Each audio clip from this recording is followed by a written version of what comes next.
Le lendemain matin, un peu avant 10 heures, je me tenais, une petite valise à la main, devant la pharmacie Hammond sur la place du Vieux Marché, en attendant le bus d'Innsmouth. À mesure que son heure approchait, j'observais un reflux général des passants qui remontaient la rue ou traversaient la place jusqu'au restaurant Ideal Lunch. L'employé de la gare n'avait pas exagéré l'aversion de la population locale pour Innsmouth et ses habitants. Peu après, un petit car gris sale en mauvais état descendit State Street dans un bruit de ferraille et tourna pour se ranger au bord du trottoir près de moi. Je sentis immédiatement que c'était lui, ce que confirma l'inscription à moitié lisible sur le pare-brise « Arkham, Innsmouth, Newburyport ».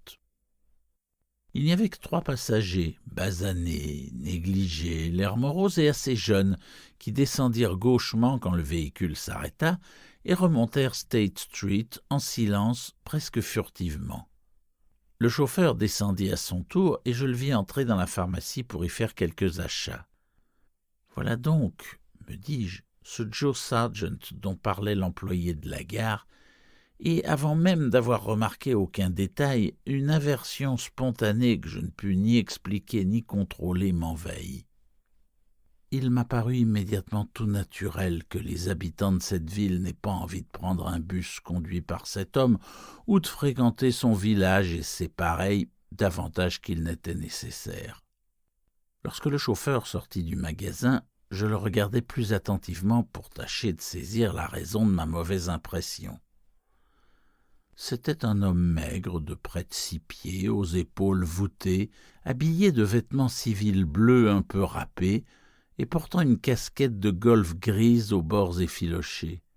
Il pouvait avoir 35 ans, mais les rides bizarres qui creusaient profondément les côtés de son cou le faisaient paraître plus vieux quand on n'observait pas son visage morne et sans expression.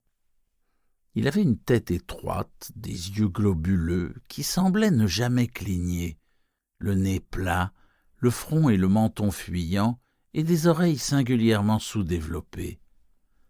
Sa lèvre supérieure était longue et épaisse, et ses joues grisâtres aux pores dilatés paraissaient presque imberbes, à part des poils jaunes clairsemés qui frisaient en maigres touffes inégales. Par endroits, la peau était irrégulière, comme pelée par une affection cutanée. Ses grandes mains aux veines apparentes étaient d'une teinte gris-bleu tout à fait extraordinaire. Les doigts, remarquablement courts en proportion, avaient tendance à se replier dans l'énorme paume. Quand il revint vers le bus, je remarquai sa démarche traînante et ses pieds démesurés, et plus je les regardais, plus je me demandais comment il pouvait trouver des chaussures à sa taille. Il y avait quelque chose d'huileux dans son aspect qui augmenta mon dégoût. Il travaillait sûrement aux pêcheries ou traînait autour, car il était imprégné de leur odeur caractéristique. Impossible de deviner de quel sang étranger il était. Ses caractéristiques n'étaient certainement pas asiatiques, polynésiennes, levantines, ni encore négroïdes. Cependant, je voyais bien pourquoi on lui trouvait un air étranger. Personnellement, j'aurais plutôt pensé à une dégénérescence génétique. Je fus contrarié de constater qu'il n'y aurait pas dans l'autobus d'autres passagers que moi. Je n'aimais pas l'idée de voyager seul avec ce chauffeur. Mais le moment du départ approchant, je vainquis mes appréhensions, suivis l'homme à bord et lui tendis un billet d'$1 en murmurant seulement « Innsmouth ». Il me regarda curieusement pendant une seconde en me rendant 40 cents sans dire un mot. Je choisis une place loin derrière, mais du même côté que lui, car je souhaitais pouvoir admirer la côte pendant le trajet.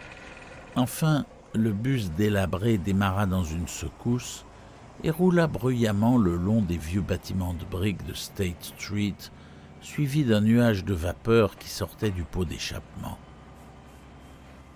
Jetant un coup d'œil aux passants sur les trottoirs, j'eus l'impression qu'ils évitaient de nous regarder, ou du moins d'avoir l'air de nous regarder. Puis nous tournâmes à gauche dans High Street, où l'allure se fit plus régulière. Nous dépassâmes rapidement d'imposantes vieilles demeures des débuts de la République, puis des fermes de style colonial plus anciennes encore, avant de traverser Lower Green et Parker River pour déboucher enfin sur une longue plaine monotone en bordure de la côte.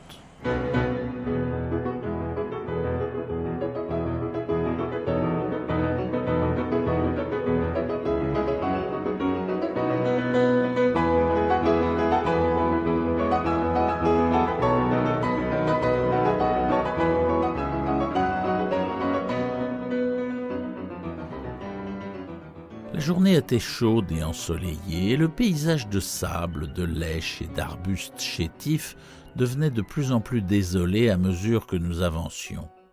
Je voyais par la fenêtre l'eau bleue et la ligne sablonneuse de Plum Island, et bientôt, comme notre chaussée étroite s'éloignait de la grande route qui menait à Rowley et à Ipswich, nous nous rapprochâmes de la plage. Il n'y avait plus de maisons en vue et je jugeais d'après l'état de la route que la circulation était très réduite dans les parages. Les poteaux télégraphiques épuisés par les intempéries ne portaient que 2 fils. De temps à autre, nous franchissions un pont de bois rudimentaire sur des cours d'eau soumis à la marée qui, remontant très loin à l'intérieur des terres, contribuaient à l'isolement général de la région. Quelquefois, je remarquais de vieilles souches mortes et des fondations en ruine émergeant du sable amoncelé par le vent, et je me rappelais un article publié dans une des chroniques que j'avais lues qui soulignait que cette région avait jadis été fertile et très peuplée. Le changement, disait-on, avait coïncidé avec l'épidémie d'Innsmouth de 1846, et les esprits simples y avaient vu un rapport obscur avec les forces invisibles du mal. En fait, elle avait été provoquée par l'abattage inconsidéré des forêts proches du rivage qui, privant le sol de sa meilleure protection, avait ouvert la voie à des vagues de sable poussées par le vent. Enfin, nous perdîmes de vue Plum Island, et j'aperçus sur ma gauche l'immense étendue de l'océan Atlantique. Notre route étroite se mit à monter en pente raide et j'éprouvais une étrange sensation d'inquiétude en regardant devant moi la crête solitaire où la route creusée d'ornières rencontrait le ciel. C'était comme si le bus allait poursuivre son ascension, quittant complètement le monde de la raison pour se fondre dans les arcanes inconnues des couches d'air supérieures et du ciel cryptique. L'odeur de la mer prit une signification menaçante et l'endurance du chauffeur silencieux, la raideur de son dos, sa tête étroite devinrent de plus en plus haïssables. En l'observant, je m'aperçus que l'arrière de sa tête était presque aussi chauve que son visage, avec quelques rares mèches jaunes éparpillées sur une peau grise et rêche. Arrivés au sommet, au-delà de la vallée qui s'étendait, nous vîmes le Manoxet, qui rejoint la mer au nord de la longue ligne de falaises dominant Kingsport, puis oblique en direction de Cape Ann. À l'horizon lointain et brumeux, je distinguais à peine le profil vertigineux du sommet couronné par l'étrange vieille maison sur laquelle on a conté tant de légendes. Mais pour l'instant, toute mon attention était retenue par le panorama plus proche, juste au-dessous de moi. J'étais, je m'en rendis compte, face à face avec Innsmouth, la ville sur laquelle la rumeur faisait planer une ombre. C'était une ville très étendue, avec une grande densité d'habitations, mais en revanche une absence de vie qui était de mauvais augure. Du fouillis de cheminées montait à peine un ruban de fumée, et 3 grands clochers se dressaient, austères et décrépits, sur l'horizon derrière la mer. L'un d'eux avait le toit qui s'écroulait, et comme pour l'autre, un trou noir béant s'ouvrait là où on aurait dû discerner les cadrans d'une horloge. L'affaissement généralisé des toits mansardés et des pignons pointus inspirait l'idée de ruines vermoulues, et, en approchant, à mesure que la route descendait, je vis beaucoup de toits complètement effondrés. Il y avait aussi de grandes maisons carrées de style géorgien avec leurs toits à 4 pentes, des coupoles et des galeries à balustrades. Elles se trouvaient pour la plupart loin de la mer, et 1 ou 2 étaient encore en assez bon état. S'éloignant vers l'intérieur des terres, je vis les rails du chemin de fer abandonnés, envahis par la rouille et les herbes, longés de poteaux télégraphiques penchés, à présent dépourvus de fil, et la voie à demi effacée empruntée par les anciennes voitures à cheval pour se rendre à Rowley et Ipswich. La déchéance était pire encore en arrivant sur les quais, quoiqu'au centre il y avait un clocher blanc, surmontant un bâtiment de briques assez bien conservé qui ressemblait à une petite usine. Le port, depuis longtemps ensablé, était entouré par une vieille digue de pierre sur laquelle je discernais les silhouettes minuscules de quelques pêcheurs assis et dont l'extrémité semblait être les fondations d'un phare aujourd'hui disparu. Un banc de sable s'était formé à l'intérieur de cette barrière, et dessus des dories amarrées et des casiers à homards éparpillés. Il ne semblait y avoir d'eau profonde qu'à l'endroit où la rivière se déversait, devant le bâtiment au clocher, avant de bifurquer vers le sud pour rejoindre l'océan au bout de la digue. Ici et là, des quais en ruine partaient du rivage pour s'achever en une pourriture indéfinissable, ceux les plus au sud semblant les plus abîmés. Au large, malgré la marée haute, j'aperçus une longue ligne noire, sortant à peine au-dessus de l'eau, qui donnait déjà l'impression d'une étrange malfaisance latente. Ce devait être, mais je le savais, le récif du diable. Tandis que je l'observais, le sentiment subtil, bizarre, qu'il me faisait signe, vint s'ajouter à son horreur repoussante, et curieusement, je trouvais cette nuance encore plus dérangeante que ma première impression. Nous ne rencontrâmes personne sur la route, et à présent nous longions des fermes désertes plus ou moins en ruine. Puis, je remarquai quelques maisons habitées aux fenêtres brisées, bourrées de chiffons, aux cours jonchés de coquillages et de poissons morts. Une ou deux fois, je vis des individus à l'air apathique travailler dans des jardins stériles ou chercher des clams sur la plage qui sentait le poisson, et des groupes d'enfants sales au visage simiesque qui jouaient devant les seuils envahis de mauvaises herbes. D'une certaine façon, ces gens semblaient encore plus inquiétants que les bâtiments lugubres, car presque tous présentaient des visages et des comportements singuliers qui m'étaient instinctivement antipathiques, sans que je sache préciser ou comprendre pourquoi. Pendant un instant, je crus que leur physique caractéristique me rappelait une image que j'avais déjà vue, peut-être dans un livre lu dans des circonstances particulièrement pénibles et tristes, mais ce pseudo-souvenir s'évanouit très rapidement. Comme l'autocar arrivait dans la plaine, je perçus le bruit régulier d'une chute d'eau qui rompait enfin le silence insolite. Des maisons penchées et lépreuses de plus en plus rapprochées bordaient les deux côtés de la route et prenaient un caractère plus citadin que celles que nous laissions derrière nous. Devant, la vue se limitait à un décor de rue où, par endroits, je vis les vestiges d'un ancien pavage et des portions de trottoirs de briques. Toutes les maisons paraissaient désertes, et parfois il y avait un espace vide où des restes de cheminées et de murs de caves attestaient d'une habitation écroulée. Envahissant tout, régnait l'odeur de poisson la plus infecte qu'on puisse imaginer. Bientôt des intersections et des carrefours apparurent. Les rues de gauche menaient au rivage, royaume crasseux et sordide, pourrissant sur la terre battue, tandis que celles de droite donnaient encore l'image d'une grandeur passée. Jusque-là, je n'avais vu personne dans cette ville, mais enfin quelques signes d'une population clairsemée apparurent. Des rideaux aux fenêtres, ici et là, ou une vieille voiture au bord d'un trottoir. Car les trottoirs et les pavés étaient de plus en plus présents, et même si la plupart des maisons étaient franchement anciennes, des constructions de bois et de briques du début du XIXe siècle, elles restaient maintenues dans un état habitable. L'amateur d'antiquité en moi oublia presque la puanteur ignoble, tout comme le sentiment de menace et de répulsion au cœur de cette survivance d'un passé prospère et inaltéré. Mais je ne devais pas atteindre ma destination sans ressentir une forte impression des plus pénibles.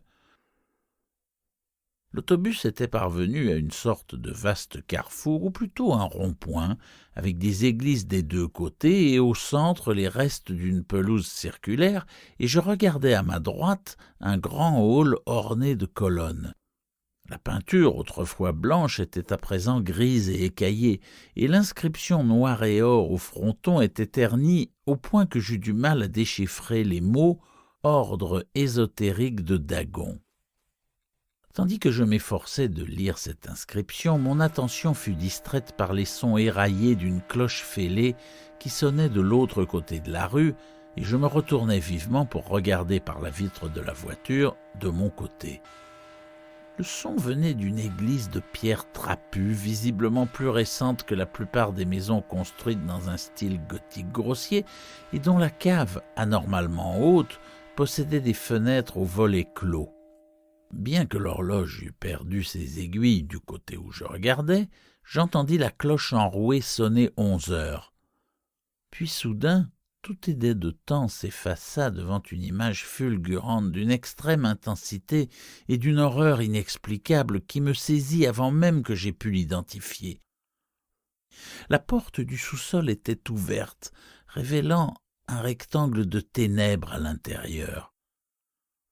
Et au moment où je la regardais, quelque chose passa ou sembla passer sur ce fond noir, gravant dans mon esprit une impression fugitive de cauchemar d'autant plus affolante que l'analyse ne pouvait déceler le moindre caractère cauchemardesque.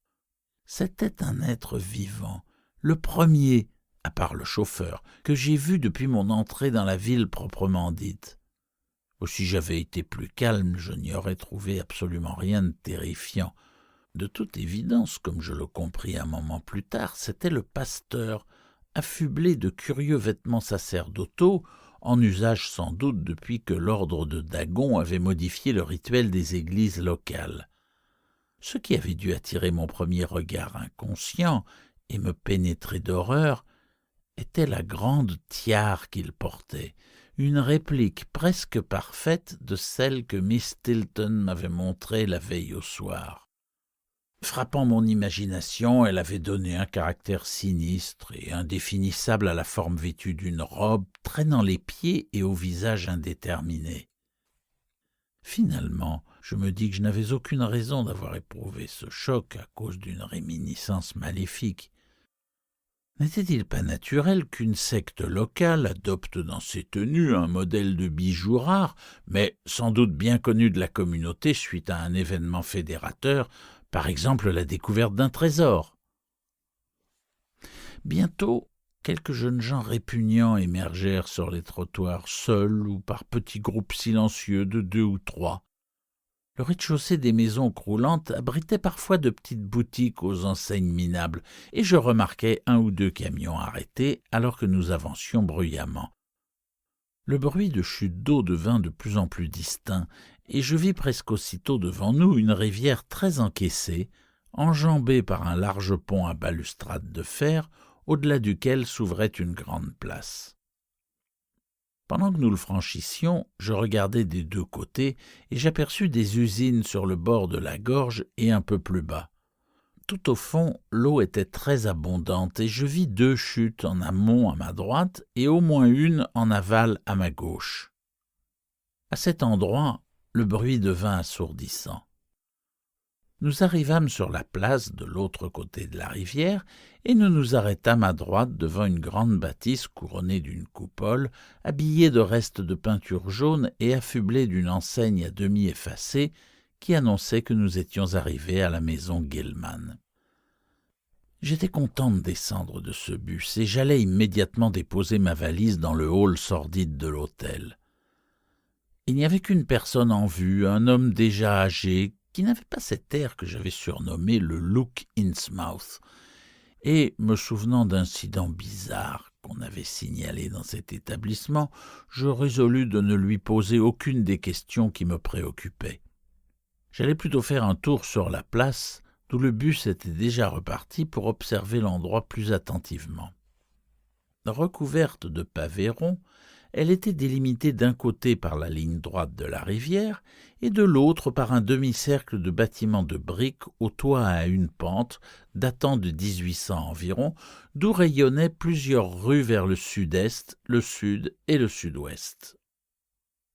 Les réverbères étaient désespérément rares et petits, tous munis de lampes à incandescence de faible puissance, et je me félicitais d'avoir prévu mon départ avant la nuit, même si je savais que la lune serait pleine. Les bâtiments étaient tous en bon état et comptaient peut-être une douzaine de boutiques toujours en activité. L'une d'elles était une épicerie de la chaîne First National, une autre un restaurant lugubre suivi d'une pharmacie, les bureaux d'un poissonnier en gros, et une autre encore à l'extrémité est de la place, près de la rivière, qui abritait les bureaux de la seule industrie de la ville, la compagnie d'affinage Marsh. Il y avait une dizaine de personnes, 4 ou 5 automobiles et camions arrêtés çà et là. Il n'était pas besoin de m'expliquer que c'était le centre stratégique d'Innsmouth.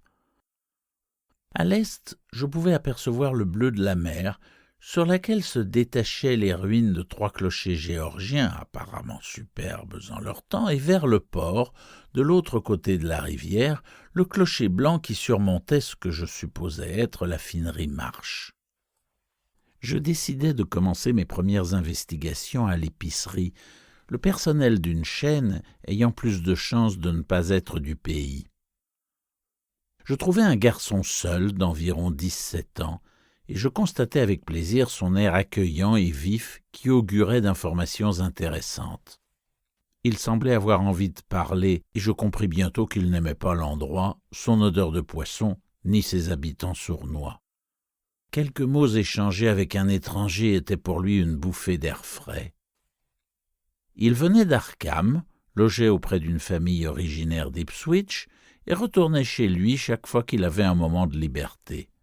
Ses parents n'appréciaient pas davantage qu'il travaille à Innsmouth, mais la direction de la chaîne l'avait envoyé ici et il ne voulait pas perdre son emploi. Il n'y avait à Innsmouth, dit-il, ni bibliothèque municipale, ni chambre de commerce. Je n'aurais aucune difficulté pour m'orienter. La rue par laquelle j'étais arrivé était Federal Street. À l'ouest se trouvaient les rues des anciens beaux quartiers, Broad, Washington, Lafayette et Adam Street. Et à l'est, du côté de la mer, les taudis. C'était là, le long de Main Street, que je trouverais d'anciennes églises géorgiennes, mais elles étaient toutes abandonnées depuis longtemps. De toute façon, mieux valait ne pas trop se faire remarquer dans ces parages, surtout au nord de la rivière, où les gens étaient agressifs et hostiles. Quelques étrangers y avaient même disparu. Certains endroits étaient presque territoires interdits, comme il l'avait cruellement appris à ses dépens. On devait par exemple éviter de traîner près de la finerie Marsh, autour des églises encore utilisées, ou de l'édifice à colonnes de l'ordre de Dagon, et enfin au parc de Newchurch. Les églises étaient très étranges, toutes formellement désavouées par leurs congrégations respectives, et elles avaient adopté des rituels et des vêtements sacerdotaux des plus bizarres. Leur credo, hérétique et mystérieux, évoquait des transformations prodigieuses qui conduiraient à une certaine immortalité du corps sur cette terre. Le pasteur du jeune homme, le docteur Wallace de l'église méthodiste anglaise d'Arkham, lui avait absolument enjoint de ne fréquenter aucune église à Innsmouth. Les habitants, il ne savait trop qu'en penser. Ils étaient aussi insaisissables et furtifs que les animaux qui vivent dans des terriers, et l'on se demandait bien comment ils occupaient leur temps, mis à part leur activité intermittente de pêche. Peut-être, à en juger par les quantités d'alcool de contrebande qu'ils consommaient, passaient-ils une bonne partie de la journée à cuver. Ils semblaient s'être regroupés en une espèce de confrérie funeste et méprisaient le monde comme s'ils avaient accès à d'autres sphères d'existence plus agréables.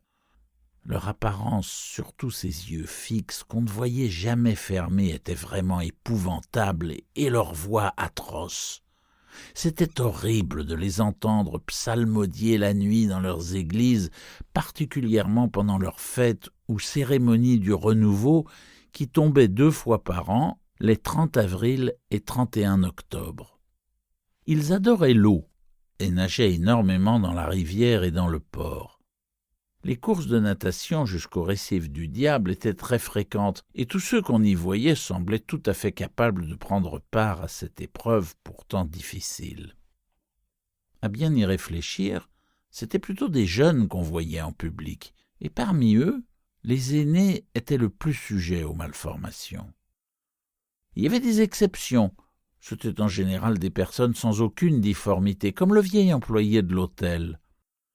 On pouvait d'ailleurs se demander ce qu'étaient devenues toutes les personnes âgées et si le look Innsmouth n'était pas en fait une étrange et insidieuse maladie qui empirait à mesure que les années passaient.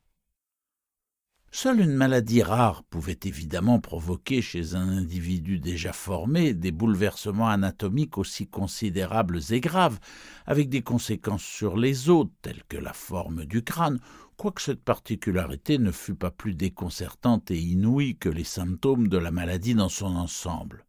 « Il sera difficile, disait le jeune homme, d'arriver à des conclusions précises sur ce point, car nul ne connaît vraiment les indigènes, si longtemps qu'il reste à Innsmouth. » Le garçon était persuadé que beaucoup de spécimens, pire encore que les plus hideux qu'on rencontrait, étaient emprisonnés quelque part. On entendait parfois des bruits étranges et les taudis délabrés du front de mer, au nord de la rivière, communiquaient, disait-on, par des galeries secrètes qui constituaient un véritable terrier de monstres invisibles. Quel sang étranger coulait dans leurs veines? S'ils avaient du sang, impossible de le savoir.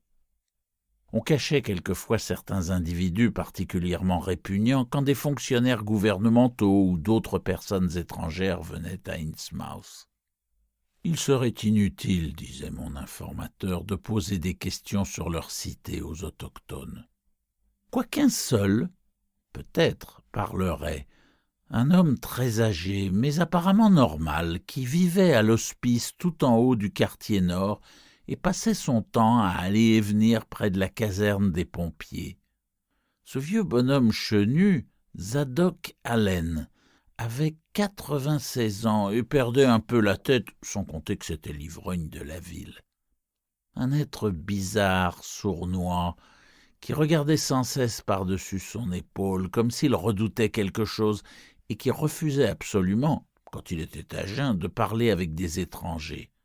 Par contre, il était incapable de résister si on lui offrait son poison favori, et une fois ivre, il débitait à voix basse les bribes de souvenirs les plus étonnants. Pourtant, on en tirait peu d'informations utiles, car ces histoires, allusions folles et incomplètes à des merveilles ou des horreurs incroyables, ne pouvaient venir que de sa propre imagination déréglée. Personne ne le croyait jamais, mais les autochtones n'aimaient pas le voir boire et parler avec des étrangers, et il n'était pas très prudent d'être aperçu en train de le questionner. Il est probable que c'était de lui qu'étaient parties quelques-unes des rumeurs et des divagations populaires les plus folles.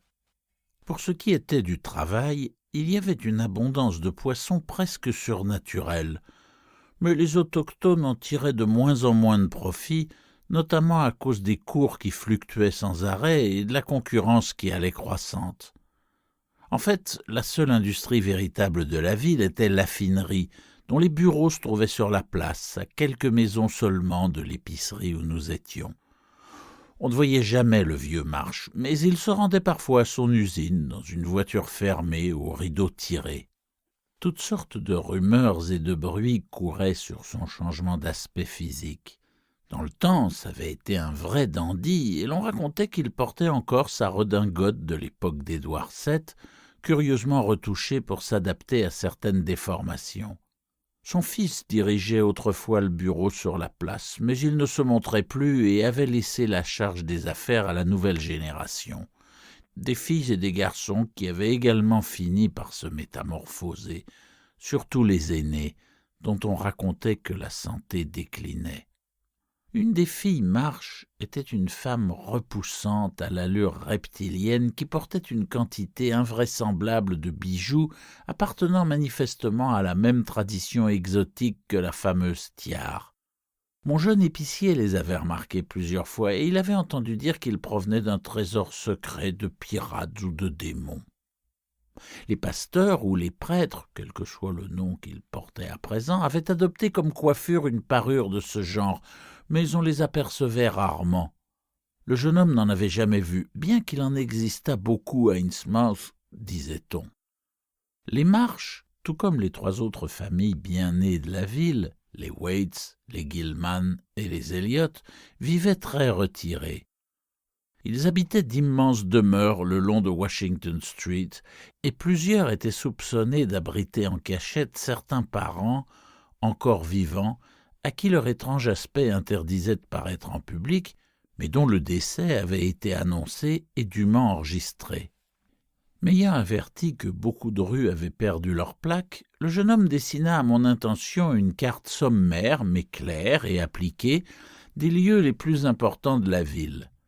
Après l'avoir examinée un moment, je sentis qu'elle me serait d'un grand secours, je l'empochai et le remerciai chaleureusement. Dégoûté par l'aspect miteux du seul restaurant que j'avais vu, j'achetai une bonne provision de biscuits au fromage et de gaufrettes au gingembre qui me tiendraient lieu de déjeuner. Je décidai de parcourir les rues principales, de parler à tous les non-indigènes que je pourrais rencontrer et de prendre le quart de 8 heures pour Arkham. La ville, je le voyais bien, offrait un exemple incroyable de déchéance collective, mais n'étant pas sociologue, je limiterai mes observations essentielles au domaine de l'architecture. C'est ainsi que je commençai ma visite systématique et assez déconcertante des rues étroites et sombres d'Innsmouth. Après avoir traversé le pont et tourné en direction du grondement des chutes en aval, je passai tout près de la finerie Marsh, bizarrement silencieuse pour une industrie. Elle se dressait sur la falaise qui dominait la rivière, près du pont et d'un carrefour qui devait être l'ancien centre de la cité, remplacé après la Révolution par Town Square. Retraversant le fleuve par le pont de Main Street, je découvris un quartier tellement désert que j'en frissonnais.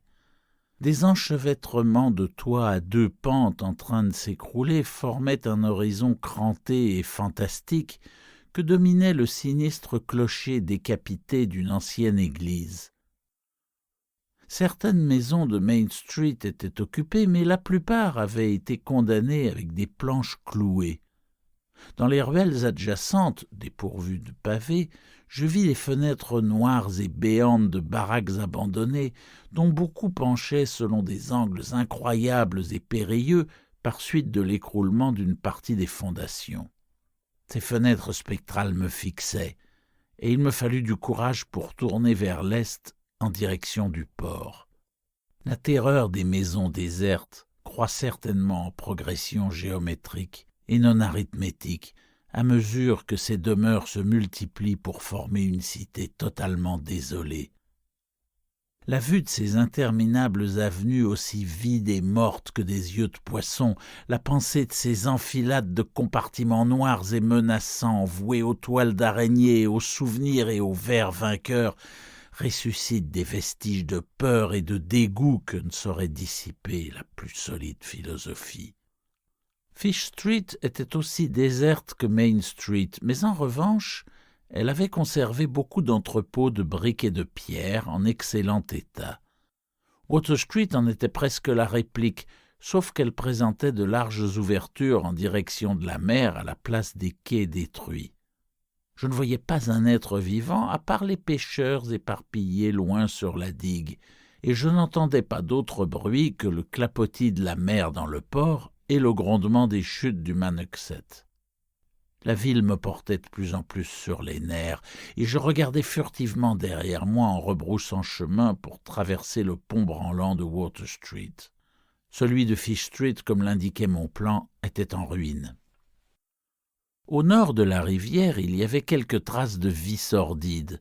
Conserverie de poissons en activité dans Water Street, fumée de cheminées et toits réparés ici et là, bruit de provenance indéterminée, silhouettes aux pas traînants dans les rues mornes et les ruelles de terre battue, mais cela me semblait encore plus oppressant que la désolation des quartiers sud.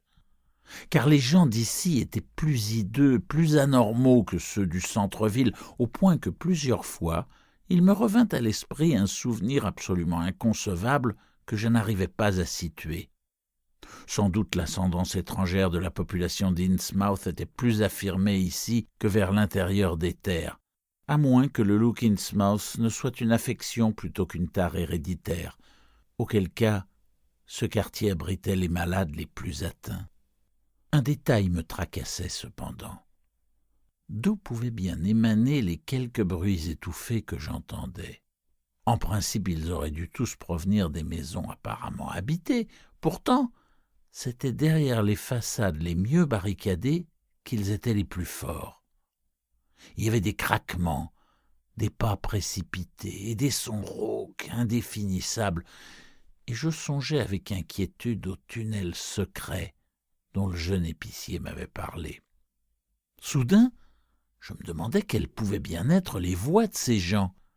Jusqu'à présent, je n'avais entendu parler personne dans ce quartier, mais sans raison vraiment sérieuse, je tenais à ce que cela ne change pas.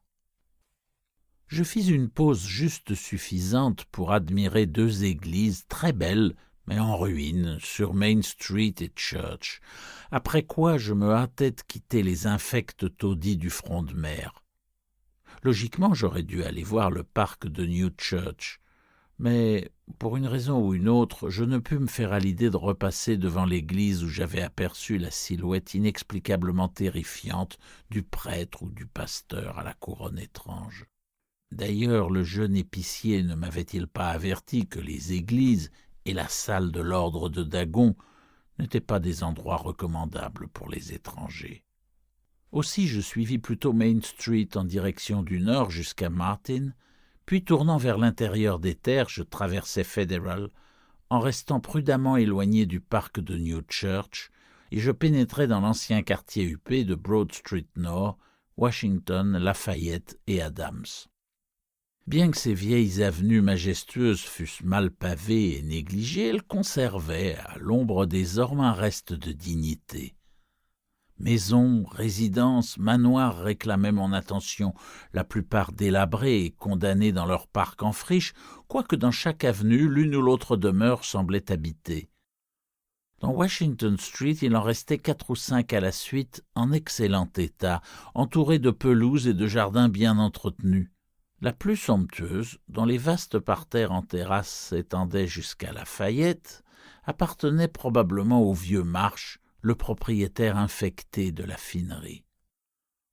On ne voyait âme qui vive dans ces rues, et je m'étonnais de l'absence totale de chats et de chiens à Innsmouth. Une autre chose me laissait perplexe et pour tout dire me perturbait. Même dans certaines des demeures les mieux conservées, beaucoup de fenêtres du 3e étage et du grenier étaient hermétiquement condamnées. La dissimulation et le mystère semblaient régner partout dans cette cité d'aliénation, de silence et de mort. Et je ne pouvais m'empêcher de me sentir observé de tous côtés par des yeux fixes et sournois, qui ne se fermaient jamais. Je sursautais en entendant à ma gauche la cloche fêlée sonner 3 heures dans son clocher. Je ne me rappelais que trop l'église trapue d'où ces notes provenaient. Suivant Washington Street en direction de la rivière, je me trouvais devant une ancienne zone industrielle et commerciale. Je remarquais les ruines d'une usine en face, puis d'autres plus loin, enfin les restes d'une vieille gare et d'un pont couvert permettant au chemin de fer de traverser la rivière à ma droite. Un panneau de danger était affiché à l'entrée de ce pont douteux. Néanmoins, je pris le risque et repassai sur la rive sud où des traces de vie réapparurent. Des créatures furtives aux pas traînants me jetèrent des regards énigmatiques et des visages plus normaux m'examinèrent avec froideur et curiosité. Innsmouth devenait de plus en plus intolérable, et je tournai dans Payne Street en direction de Town Square dans l'espoir de trouver un véhicule quelconque qui m'amènerait à Arkham avant l'heure de départ, encore éloigné du sinistre bus.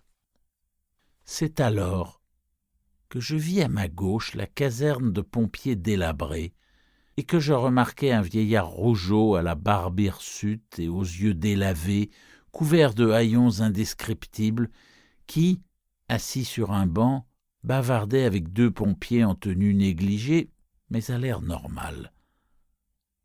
Cela ne pouvait être que lui, Zadok Allen, le nonagénaire alcoolique et à demi fou dont les histoires sur la vieille Innsmouth et son ombre étaient tellement hideuses et incroyables.